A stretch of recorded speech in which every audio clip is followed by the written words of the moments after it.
याद रखो, इस्लाम बेवजह बिल्ली को मारने की इजाज़त नहीं देता।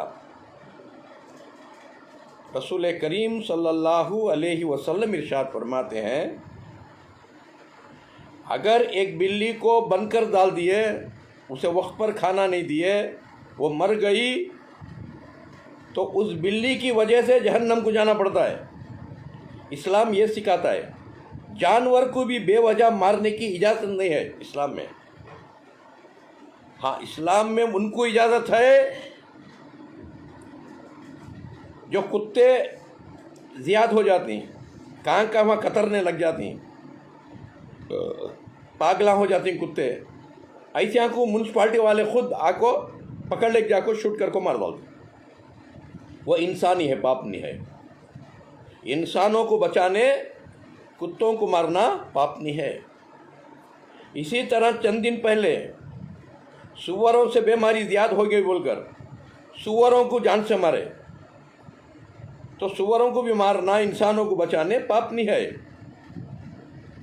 इसी तरह घर में झुंगुरा ज़्याद हो जाती, खटमल ज़्याद हो जाती, मच्छरां ज़्याद हो जाती, उसे करंट के बैट ला को मार डालती, दवा ला को मारती, पूरे यत्ते झाड़ को फेंकती। ये इंसानी है, ये पाप नहीं है। पैसेंजरों को ड्राइवर लेके जा रहा है, कुत्ता आड़ा आ जाता है, कुत्ते को बचा को सबको जान से नहीं मारता ड्राइवर, कुत्ते को मार डालता है, पूरे इंसान को बचाता है। ये इंसानी है, ये इंसानियत है, ये समझदारी अखलाक है। इंसा क्या है? बेवजह किसी जानवर को मारना, वजह नहीं सो मारना, ये इंसा है। मगर एक जानवर दूसरे जानवर को खाना इंसानी है, पाप नहीं है। अगर एक जानवर दूसरे जानवर को खाना पाप है, जंगल में जाको वो काम से समझाना शेर को, ए शेर राजा हिराना को खाने को बा, घोड़िया को खाने को बा, हाँ पाप लगता है बोल को शेर को समझाना बिठा को। मेरे दोस्तों, वो ईश्वर प्रभु परमात्मा हर एक जानवर को बनाया है दूसरे जानवर को खाने, क्योंकि शेर, बाघ, चित्ता, उनको खाली गोश्त खाने के दान दिया वो ईश्वर प्रभु। क्यों? वो गोश्त खाकर ही जीते हैं, मगर खा के बाद फिर दूसरे जानवर को हाथ लगाते नहीं जब तक उनको भूख नहीं लगती। भूख लगी तो मार को खा लेती। ये इंसानी है, ये उस प्रभु का कानून है, उस ईश्वर का कानून है। इसी तरह कुछ जानवर को पत्ते, भाजी, पत्ता खाने के दान दिया, जैसे हाथी है, ऊंट है, गाय है, बकरी है, बकरा है, पत्ता खाने के दान दिया, गोश्त खाने के दान नहीं दिया। क्यों? वो उस ईश्वर की इच्छा है, उसकी मर्जी है। और कुछ जानवर को खाली गोश्त खाने के दान दिया, शेर को, बाघ को, चित्ते को, वो खाली गोश्त खा के जीते हैं। और इंसान को दो भी दिया, एक तरकारी, फूल, भाजी, पत्ता खाने के दान दिया, दूसरा गोश्त खाने की भी दान दिया। क्योंकि इंसान दो भी खाता है। क्योंकि चंद साल पहले मेरी बीवी बीमार हो गई थी, मैं मैकेनिकल हॉस्पिटल में एडमिट किया था बहुत साल पहले, जब मैं हकीम नहीं था। तो एक ब्राह्मण डॉक्टर, बड़े डॉक्टर हॉस्पिटल के, गवर्नमेंट हॉस्पिटल के, टीबी आई थी मेरी बीवी को। डॉक्टर कहा बैल का गोश्त रोज़ खा लो, इनको जल्दी टीबी ख़त्म हो आती है क्या? मैं बोलिया डॉक्टर साहब आप तो ब्राह्मण हैं, आप बैल का गोश्त खाने की दावत दे रहे हैं? तो वो हंस के बोलिया, वो प्रभु ईश्वर परमात्मा हर जानवर के अंदर कुछ ना कुछ खूबी रखा, इसीलिए जानवर को खाने की इजाज़त दिया। कौन? ब्राह्मण डॉक्टर बोल रही। तो मुर्गी, कबूतर, बटेर, छेला, बकरा, जो भी जानवर है वो खाने से इंसान को क़ुव्वत पैदा होती है। गोश्त खाया तो जवामर्दी पैदा होती है। और जितने भी क्षत्रिय हैं, जंग लड़ने वाले, और जंग लड़ने वाले गोश्त खाए नहीं तो जंग नहीं लड़ सकते उन्होंने। और डॉक्टर क्या बोल रहा है, मैं ब्राह्मण होने के बावजूद मैं पूरा गोश्त खाता हूँ, मुर्गा खाता हूँ, बकरे खाता हूँ, बैला खाता हूँ, मैं सब खाता हूँ।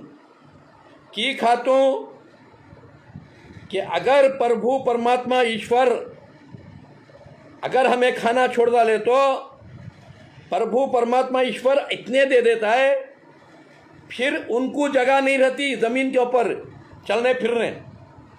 देखो हज़ारों बैल काट रही, कम नहीं हो रही, करोड़ों अरबों करबों काट रही हर दिन, कम नहीं हो रही। कुत्ते कोई भी काट रही नहीं, मगर कुत्ते दिख रही नहीं। हाँ, बैला काट रही, कम नहीं हो रही। करोड़ों बकरे काट रही, छेले काट रही, मुर्गा काट रही, अरबों करबों, कम नहीं हो रही। अरबों करबों मच्छा खा रही, कम नहीं हो रही। अगर वो खाना छोड़ डालेंगे ज़मीन के ऊपर, उनको जगह बसने आएंगी, हमें कहाँ जीना सो। वो प्रभु ईश्वर खाने के वास्ते ही बनाया, इसलिए मैं खा रहा हूँ।